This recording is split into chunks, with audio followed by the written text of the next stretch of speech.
إن الحمد لله نحمده ونستعينه ونستغفره ونعوذ بالله من شرور أنفسنا ومن سيئات أعمالنا من يهده الله فلا مضل له ومن يضلل فلا هادي له وأشهد أن لا إله إلا الله وأشهد أن محمدا عبده ورسوله أما بعد فإن خير الحديث كتاب الله وخير الهدي هدي محمد صلى الله عليه وسلم وشر الأمور محدثاتها وكل محدثة بدعة وكل بدعة ضلالة وكل ضلالة في النار. أعوذ بالله من الشيطان الرجيم. بسم الله الرحمن الرحيم. خذ العفو وأمر بالعرف وأعرض عن الجاهلين. رب اشرح لي صدري ويسر لي أمري واحلل عقدة من لساني يفقهوا قولي. رب زدني علما رب زدني علما رب زدني علما. محترم ومكرم ومعظم حاضرین جمعہ و خواتین اسلام،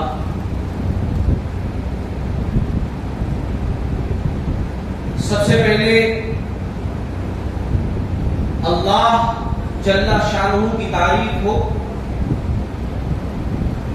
کہ جو ہمارا خالق مالک مربی پالنہار ہے، جو تنہا اس زمین و آسمان کا سارے جہان کو چلانے والا ہے، جس نے ہمیں اپنی مخلوقات میں سب سے بہترین مخلوق بنایا اور ہماری رشد و ہدایت کے لیے، صحیح اور غلط بتانے کے لیے، کیا کرنا ہے کیا نہیں کرنا ہے یہ بتانے کے لیے، کیسے رہنا ہے یہ بتانے کے لیے، کیا کھانا ہے کیا نہیں کھانا ہے یہ سمجھانے کے لیے، زندگی کا مقصد کیا ہے یہ بتانے کے لیے اپنے بہت سارے نیک اچھے سچے بندوں کو اس رب ذوالجلال نے نبی اور رسول بنا کر بھیجا. سب سے آخری نبی، سب سے آخری رسول ہم اور آپ کے چہیتے جناب محمد رسول اللہ صلی اللہ علیہ وسلم پر سب سے زیادہ رحمتوں کا نزول ہو، تمام انبیاء پر ہو، لیکن سب سے زیادہ ہمارے نبی پر درود و سلام ہو، رحمتوں کا نزول ہو، کہ جن کے ذریعے سے اسلام جیسی عظیم نعمت ہم تک پہنچی صلی اللہ علیہ وسلم. محترم حضرات، حمد و صلات کے بعد آج میں جس موضوع پر آپ لوگوں کو کچھ بتاؤں گا وہ موضوع ہے قرآن کی 3 عظیم نصیحتیں. اور اس سلسلے میں میں نے سورۃ الاعراف کی آیت نمبر 199 آپ لوگوں کے سامنے تلاوت کی. اللہ تعالیٰ سے دعا کرتا ہوں کہ اللہ تعالیٰ مجھے سیدھی سچی بات کہنے والا بنائے اور ہم تمام لوگوں کو اس پر عمل کرنے والا بنائے. حاضرین جمعہ، سورۃ الاعراف کی یہ آیت بہت اہم ہے. جبریل علیہ السلام یہ آیت لے کر نبی رحمت صلی اللہ علیہ وسلم کے پاس آئے. آیت یہ ہے خذ العفو وأمر بالعرف وأعرض عن الجاہلین. اس آیت کے اندر 3 باتوں کا حکم دیا گیا نبی کو، اور نبی کے ذریعے سے نبی کے امتیوں کو یہ کہا گیا کہ تم کو اس پر عمل کرنا. پہلی بات جو اس آیت کے اندر ہے وہ یہ ہے کہ خذ العفو، ہم کیا کریں؟ عفو درگزر کو اپنائیں، معافی کو اپنائیں، معاف کر دینے والا جذبہ اپنے اندر رکھیں. یہ بڑے کمال کی چیز ہے، لیکن ہاں یہ آسان چیز نہیں، یہ مشکل چیز ہے، لیکن ہے بڑے کمال کی کہ آپ سامنے والے کو معاف کر دیں. آپ بدلہ لے سکتے ہیں،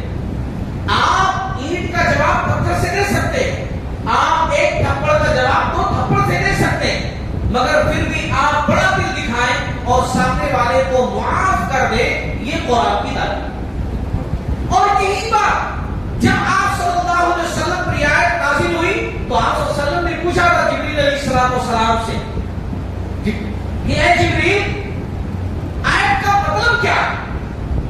تو جبریل علیہ السلام نے کہا کہ اس آیت کا مطلب یہ ہے کہ آپ کو جو مشکل میں ڈالیں آپ اس کو آسان میں ڈالیں، جو آپ کو نہ دے آپ اس کو دیں، جو آپ کے ساتھ اچھے طریقے سے نہ ملے پھر بھی آپ اس سے اچھے طریقے سے ملے. یہی آیت کا مطلب ہے، یہی تعلیم اللہ تعالیٰ کی آیت میں ہوتی. تو میرے عزیزو معاف کرنا سیکھیے، معاف کرنا سیکھیے، معاف کرنا سیکھیے. اور دل میں یہ مت لائیے کہ معاف کر دینے سے میری عزت میں کمی ہو جائے گی، میں معاف کروں گا تو میری عزت گھٹ جائے گی. بسا اوقات شیطان ذہن کے اندر یہ بات ڈالتا ہے کہ معاف کر دو گے لوگ تم کو کمزور سمجھیں گے، معاف کر دو گے تو ہر کوئی تم کو مار کر چلا جائے گا، معاف کر دو گے تو ایسے ہی کوئی تمہارے ساتھ کھیلتا رہے گا، تمہاری کوئی ویلو، تمہاری کوئی حیثیت نہیں ہوگی. لیکن نہیں، حدیث کے اندر نبی رحمت صلی اللہ علیہ وسلم نے فرمایا، صحیح مسلم کی حدیث ہے، کہا نبی کائنات صلی اللہ علیہ وسلم نے کہا کہ دیکھو ایک بات جان لو کہ مال میں سے صدقہ دینے سے مال میں کبھی کمی نہیں ہوتی. پہلی بات نبی نے کہا کسی مال میں سے صدقہ نکالنے سے مال میں کمی نہیں ہوتی ہے، اور نہ معاف کر دینے سے عزت میں کمی ہوتی ہے، بلکہ اللہ تعالیٰ عزت میں اضافہ کرتا ہے. معاف کر دینے سے عزت میں کمی نہیں ہوتی بلکہ معاف کر دینے سے عزت میں اضافہ ہوتا ہے. یہ رسول اللہ صلی اللہ علیہ وسلم نے ہمیں بات بتائی. ذرا غور کیجئے، طائف والوں نے آپ صلی اللہ علیہ وسلم کو مارا، متفق علیہ حدیث ہے. نبی گئے حق کی طرف بلانے کے لیے، نبی گئے ان کو سیدھے راستے پر بلانے کے لیے، نبی گئے جنت والا راستہ بتانے کے لیے، نبی گئے ان کو کامیابی والا راستہ بتانے کے لیے. لیکن بدلے میں انہوں نے کیا دیا؟ پتھر برسائے. بدلے میں کیا دیا؟ گالی گلوچ کی. بدلے میں کیا دیا؟ شریف بچوں کو لگا دیا. انہوں نے آپ صلی اللہ علیہ وسلم کو ستایا، مگر نبی رحمت صلی اللہ علیہ وسلم نے ان کے اس برے سلوک کے بدلے میں برا نہیں دیا.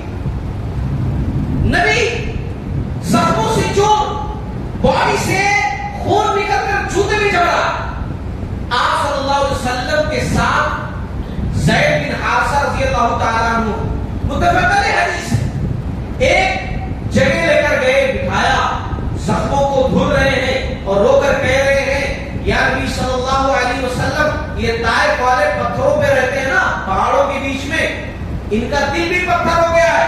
آپ اللہ سے بددعا کر دیجئے کہ اللہ تعالیٰ ان کو تباہ و برباد کر. آپ صحیح بات لے کر آئے، کامیابی کی بات لے کر آئے، اور انہوں نے آپ کے ساتھ یہ سلوک کیا. آپ کے واسطے بددعا کیجئے، مگر زخمی ہاتھوں کو، خون آلود ہاتھوں کو نبی رحمت صلی اللہ علیہ وسلم نے آسمان کی طرف اٹھایا اور کہا اللہم اہدی قومی فانہم لا یعلمون. اے اللہ میری قوم کو ہدایت دے دے، کو پتا نہیں کہ میں کون. اب بھی ہے نا نبی کو امتی ہمیں نا، ربیع الاول کا مہینہ چل رہا ہے، بڑی محبت بتاتے ہیں ہم، بڑی محبت دکھاتے ہیں ہم. کر کے بتاؤ نا یہ کام، نبی نے کر کے بتایا. اور اللہ نے قرآن میں کہا ہے کہ اس چیز کو اپناؤ، نبی کو بھی کہا، نبی کو امتیوں کو بھی کہا. تو معاف کرنا سیکھو. نبی نے معاف کر دیا، ہاں نبی نے معاف کر، اتنے برے سلوک پر بھی نبی نے معاف کر دیا. داعیوں کے لیے نصیحت ہے، علماء کے لیے نصیحت ہے، ائمہ کے لیے نصیحت ہے، اور طلبہ کے لیے نصیحت ہے، دین کے راستے میں کام کرنے والوں کے لیے نصیحت ہے کہ سامنے والا آپ کو تکلیف پہنچائے مگر پھر بھی آپ اس کو معاف کر کے اپنے حق والے راستے پر لگے رہیں. یہ نبی رسول صلی اللہ علیہ وسلم کی یہ تعلیم ہے. اس واقعے سے نصیحت ہوئی، نبی نے معاف کر دیا. یوسف علیہ السلام کا واقعہ پڑھتے ہیں، علم کی کمی ہمارے اندر اتنی نہیں ہے جتنی عمل کی. ہم جانتے بہت کچھ ہیں، کرتے نہیں. بس علم بہت ہے، قرآن پڑھتے ہیں، سورہ یوسف پڑھتے ہیں، ہر رمضان میں کہیں نہ کہیں تذکرہ آ ہی جاتا ہے یوسف علیہ السلام کے واقعے کا، کیونکہ بہترین قصہ ہے، بہترین واقعہ ہے پورے قرآن میں. یوسف علیہ السلام نے بھائیوں کے ساتھ کیا سلوک کیا؟ وہ بھائی کہ جو بچپن میں ان کو کنویں کے اندر ڈال دیے تھے، ان کے ساتھ اتنا برا سلوک کیے تھے، بعد میں جب یہی بھائی ملے تو یوسف علیہ السلام نے بدلا لیا، معاف کر دیا نا؟ معاف کیا کہ نہیں کیا؟ معاف کر دیا۔ لیکن آج ہم کیسے ہیں؟ ہم ایسے ہیں کہ والدین کی چیزیں رکھے ہیں اپنے پاس، ہمارے والد صاحب کی یہ اسٹک ہے، ہمارے والد صاحب کا یہ عصا ہے، ہمارے والد صاحب جو ہے اسی سے چلتے تھے، یہ نشانی ہے والد صاحب کی، میں اس کو سنبھال کر رکھتا ہوں، میں اپنے والد سے بڑی محبت کرتا ہوں، یہ میرے والد صاحب کا کرتا ہے، بہن کہتی ہے، بیٹی کہتی ہے یہ میری والدہ کا دوپٹہ ہے، یہ فلاں چیز ہے، یہ فلاں چیز ہے، ان کو سینے سے چپٹائے ہوئے آپ رکھیں کہ یہ میرے والدین کی نشانی ہے، رکھا ہوں اپنے پاس میں، مجھے اپنے والدین سے بڑی محبت تھی، دنیا سب ہو گئے، اور آپ کا بھائی، آپ کی بہن، وہ والدین کی نشانی نہیں ہے؟ جن کے رگوں میں آپ کے والدین کا خون دوڑ رہا ہے، وہ آپ کے والدین کی نشانی نہیں ہے؟ کبھی گھر پر بلاتے نہیں، کبھی گھر پر جاتے نہیں، کبھی بات چیت کرتے نہیں ان سے، والدین کی چیزوں کو سنبھال کر رکھے ہیں اور والدین کے خون کو دور کیے ہوئے ہیں۔ ذرا سی بات کیا ہو گئی، معاف کرنا بھول گئے، معاف کرنا بھول گئے لوگوں، معاف کرنا سیکھو، دل بڑا کرو، کیونکہ اصلی طاقتور آدمی وہی ہے جو معاف کرنا جانتا ہے، اصلی پہلوان وہی ہے جو معاف کرنا جانتا ہے۔ کر کے بتاؤ کہ آپ طاقتور ہو، آپ پہلوان ہو، آپ بڑے ہو، آپ بڑے دل والے ہو، معاف کرنا سیکھو۔ ہمارے نبی نے قدم قدم پر معاف کر کے بتایا، قدم قدم پر کتنے واقعات سنا سکتا ہوگا، پوری زندگی آپ صلی اللہ علیہ وسلم کی معافی سے بھری تھی، مکہ والوں نے کتنا ستایا، مگر وہی مکہ والے جب سن 8 ہجری میں مکہ فتح ہوا تو آپ صلی اللہ علیہ وسلم نے معاف کر دیا، معاف کر دیا نا سب کو۔ ایک صحابی ذرا جوش میں آ گئے تھے اور بول دیے تھے جوش میں آ کر کے کہ آج کو بدلے کا دن ہے، آج بدلا لیا جائے گا، کل جو ہم کو ریت پر لٹاتے تھے، میٹ میں لپیٹ کر کے دھواں ہم کو دیتے تھے، ہمارے سینوں پر پتھر رکھ دیا کرتے تھے اسلام آنے کی وجہ سے، آج ہم اسے بدلا لیں گے، جنہوں نے ماضی میں ہم کو ستایا تھا اس کا بدلا لیا جائے گا۔ مگر نبی رحمت صلی اللہ علیہ وسلم نے یہ بات سنی تو کہا کہ نہیں، آج تو معافی کر دیں، آپ کو معاف کر دینے کا دن۔ آپ سنو نبی نے کیا کہا، آج مکہ کی یتیموں سے کہہ دو، مکہ کے لوگوں سے کہہ دو کہ محمد صلی اللہ علیہ وسلم یتیموں کا والی بن رہا ہے۔ ہاں آج کہہ دو کسی کو ستایا نہیں جائے گا، نہیں ستایا جائے گا بلکہ سنبھالا جائے گا، یہ نبی کی تعلیم، ایسا کر کے بتاؤ۔ اور میں ایک بات اور بھی کہوں معافی کے تعلق سے، ایک بہت بڑی چیز سنانے جا رہا ہوں، بہت بڑی بات، آپ لوگوں نے سن رکھی ہوگی مگر سنیے تو صحیح، سنیے تو صحیح۔ ابو بکر صدیق رضی اللہ تعالی عنہ کی بیٹی ماں عائشہ رضی اللہ تعالی، کون نہیں جانتا ان کو، نبی کی چہیتی بیٹی ہے۔ آپ کو یاد ہونا چاہیے کہ ایک مرتبہ منافقوں نے اما عائشہ رضی اللہ تعالی عنہا پر تہمت لگائی، غلط الزام لگایا، غلط الزام لگایا، اور منافق تو منافق، اس میں کچھ مسلمان بھولے بھالے وہ بھی شامل ہو گئے پروپیگنڈا پھیلانے میں کہ آؤ بھائی ایسا سننے میں آ رہا تو ضرور ہوگا کچھ نہ کچھ، جیسے ہم لوگ کرتے ہے نا کہ ذرا سی کوئی بات مل جائے تو اس کو بیان کرتے کرتے کرتے کرتے کرتے اتنی بڑی کر دیتے، ویسے وہ بھولے بھالے مسلمان بھی ہاں کچھ نہ کچھ تو ضرور بات ہے لوگ بیان کر رہے ہیں۔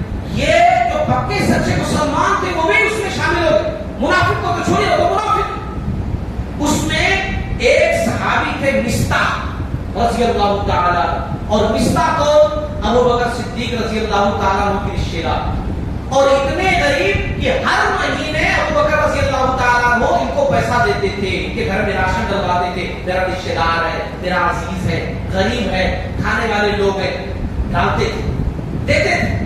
اب اگر یہ آدمی، یہ عزیز، یہ رشتہ دار خود کی بیٹی کے تعلق سے ایسی باتیں کرے، برداشت کرو گیا؟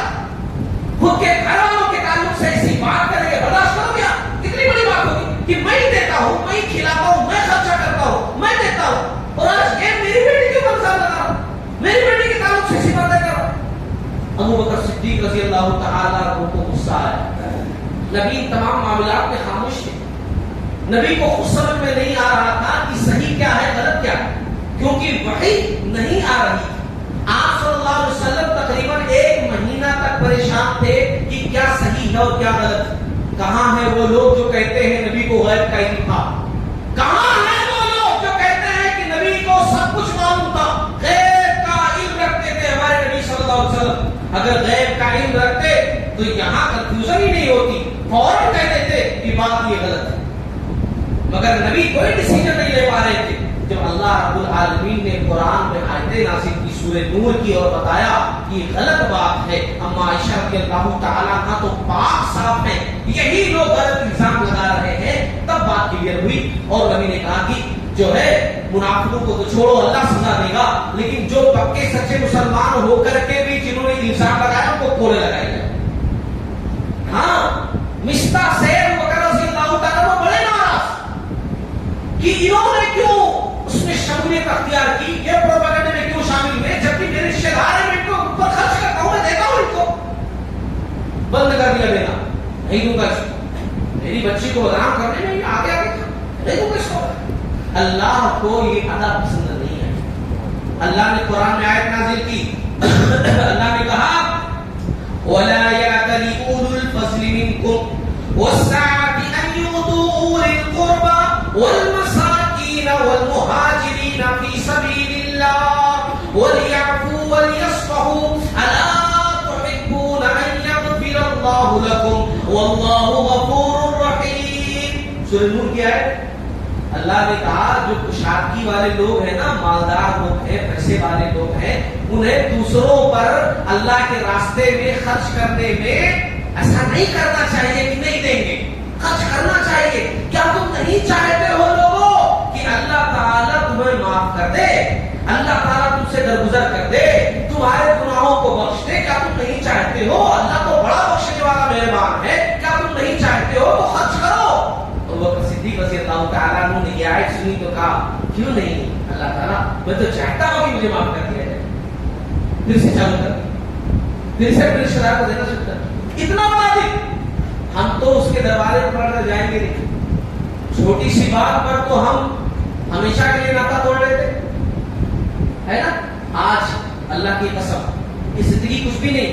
آج جو ہے اپنے ایسے رشتہ داروں کو دور ہے فون لگائیے، جو قریب ہیں گھر پر جائیے، ہو سکے ناشتے پر بلائیے، شام کی دعوت پر بلائیے، ملیے، کیونکہ یہی اصلی صلہ رحمی ہے، یہی اصلی رشتہ داری ہے. بات دوسری طرف چلی جائے گی، زیادہ بات ہو جائے گی. بہرحال تو اس آیت کے اندر پہلی بات یہ ہے کہ خذل العفو، معاف کرنا سیکھیے، معاف کیجیے. اس آیت کے اندر کیا ہے؟ پہلی بات معاف کرنا سیکھیے. اچھا دوسری بات کیا ہے؟ وَأَمُرْ بِالْعُرْفِ، لوگوں کو اچھی بات بتائیے، اچھی بات بتائیے، اچھی بات کی نصیحت کیجیے. دوسری بات اس آیت کے اندر ہم سب کی ذمہ داری ہے، پورے امت محمدیہ کی ذمہ داری ہے کہ ہم لوگوں کو اچھی بات بتائیں اور برے کام سے روکیں.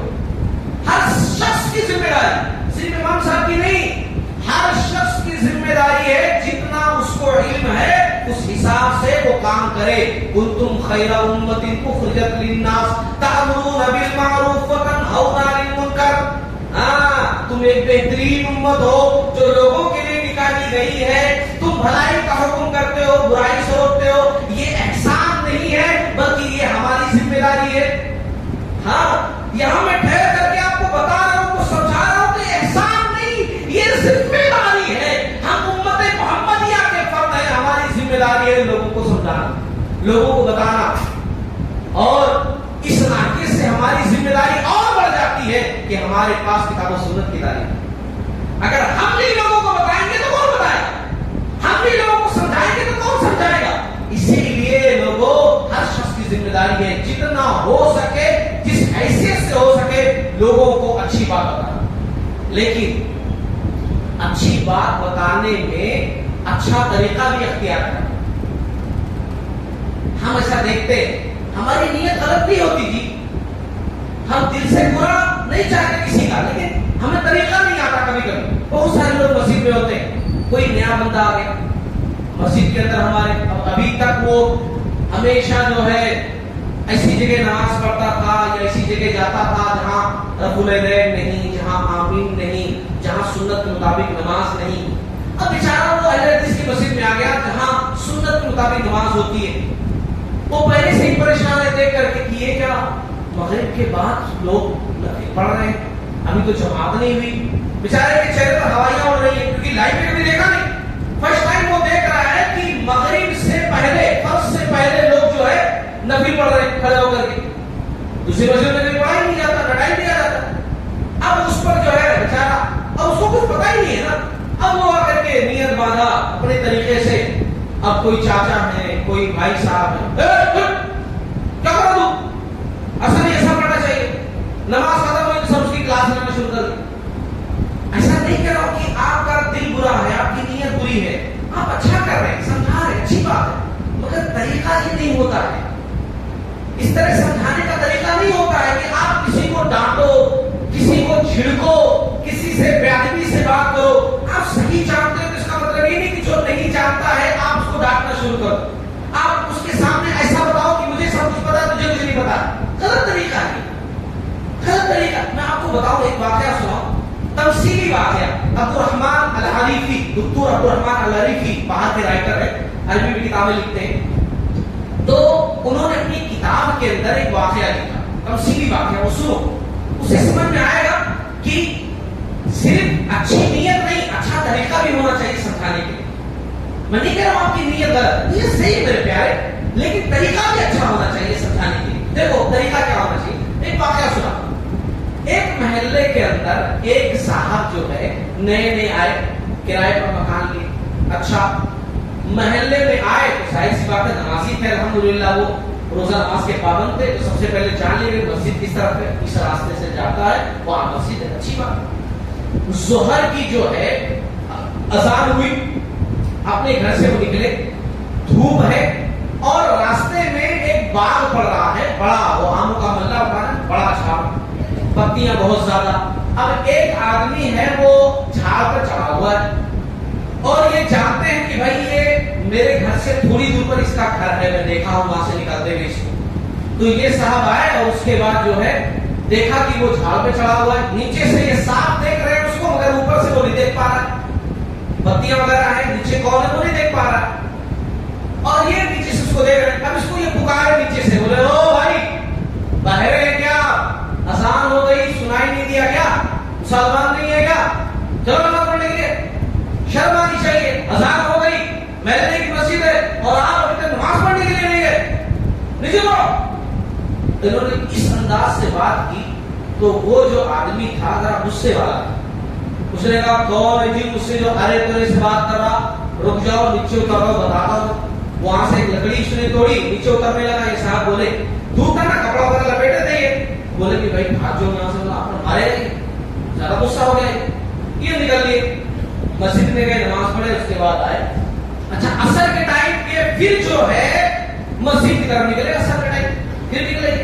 پھر وہ چڑھا ہوا تھا اوپر کیونکہ اس کو کام تھا سارے جھاڑوں کو وہ جو ہے اپنے حساب سے کام کر رہا تھا. تو اب یہ سوچے کہ ظہر میں تو غلط تھوڑا شاید میں بول دیا تھا، ذرا دوسرا طریقہ اختیار کرتا ہوں. انہوں نے نیچے سے کہا السلام علیکم بھائی صاحب. اوپر سے اس نے کہا وعلیکم السلام بھائی، وعلیکم السلام، وعلیکم السلام. کہا بھائی ماشاءاللہ پھول تو بڑے اچھے آئے ہیں آپ کے جھاڑوں پر، پھل بھی انشاءاللہ بہت اچھا آئے گا، آپ کی محنت رنگ لائی. ہاں جی بھائی بہت بہت اچھا.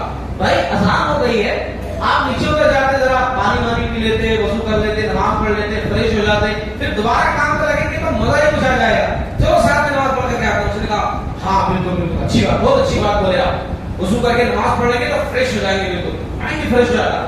رکیے میں نیچے اترتا ہوں. نیچے وہ اترا. اب دونوں لوگ بات کرتے ہوئے جا رہے ہیں.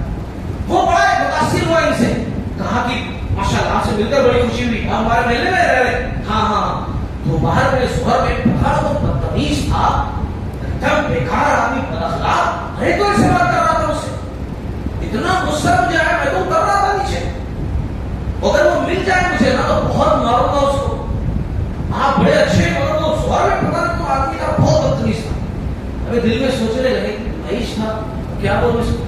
بس میں بھی کیا سمجھانا چاہتا کہ یہ ہوتا ہے لہجہ، یہ ہوتا ہے طریقہ کہ سیم آدمی ہے, نیت سیم ہی ہے, حق کی طرف بلانا, نماز کے لیے بلانا, لیکن ایک طریقہ اختیار کیا وہ غلط طریقہ تھا, ایک طریقہ محبت سے اختیار کیا تو بڑا اچھا طریقہ تھا.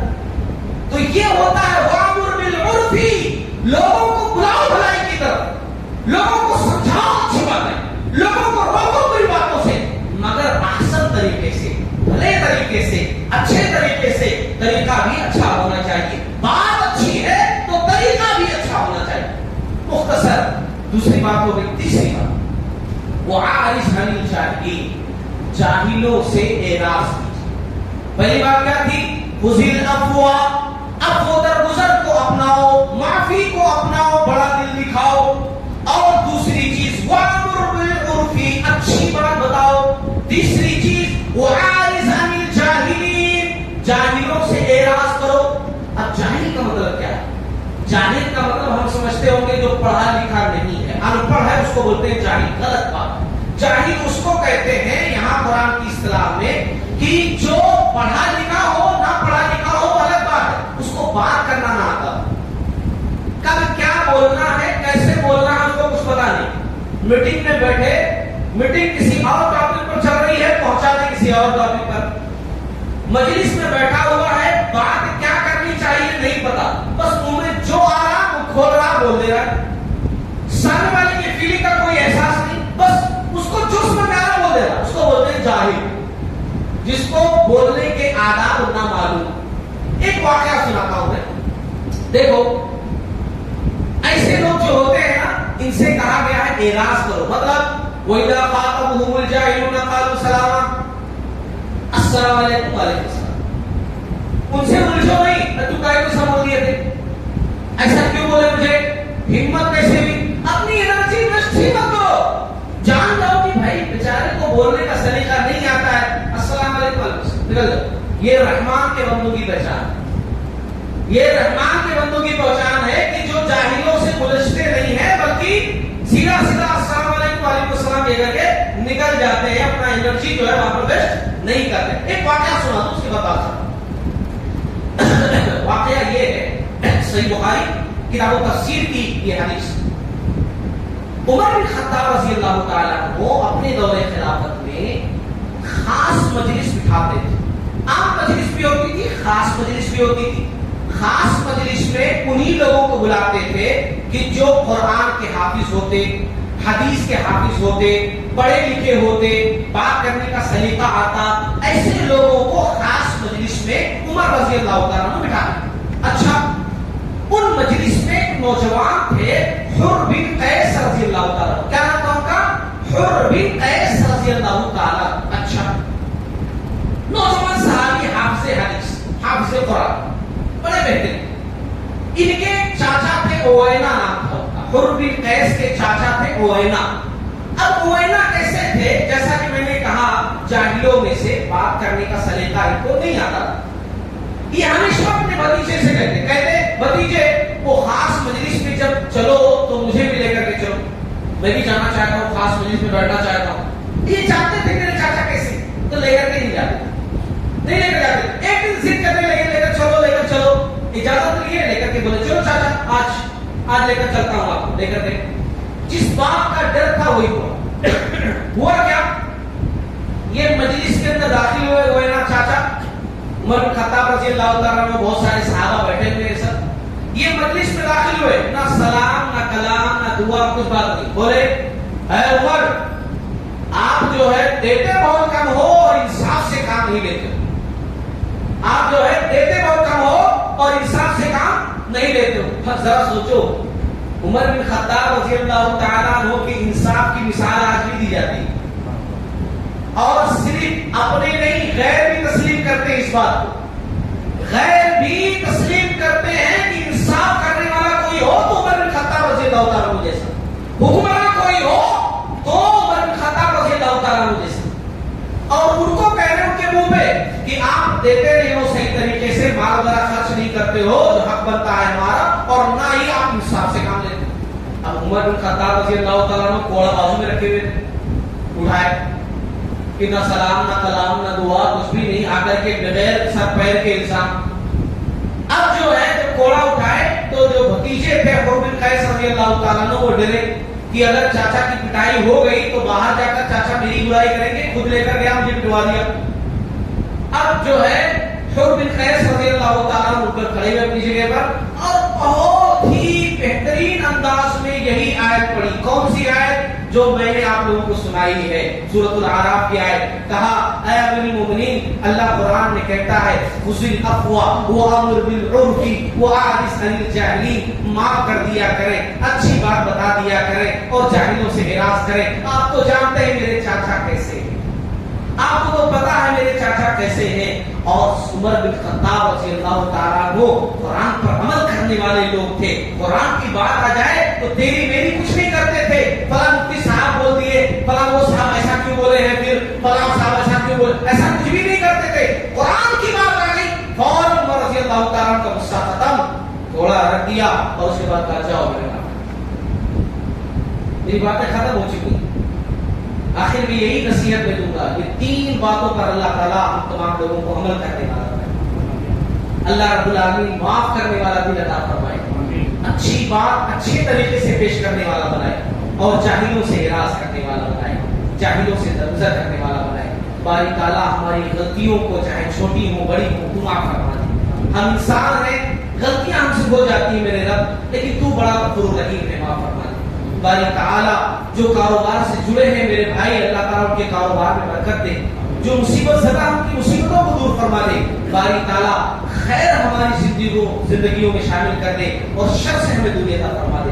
باری تعالیٰ دل بڑے گندے ہو چکے ہیں، حسد ہے، بغض ہے، نفرت ہے۔ باری تعالیٰ ملتے ہیں چہرے پر بہت اچھے سے ملتے ہیں، پیٹھ پیچھے برائی کرتے ہیں۔ اے اللہ تعالیٰ اسی منافقت سے ہماری مدد فرما، ایسے دل کو پاک صاف کر دے، دھل دے اللہ رب العالمین، کہ نفرتیں دلوں سے مٹا دے۔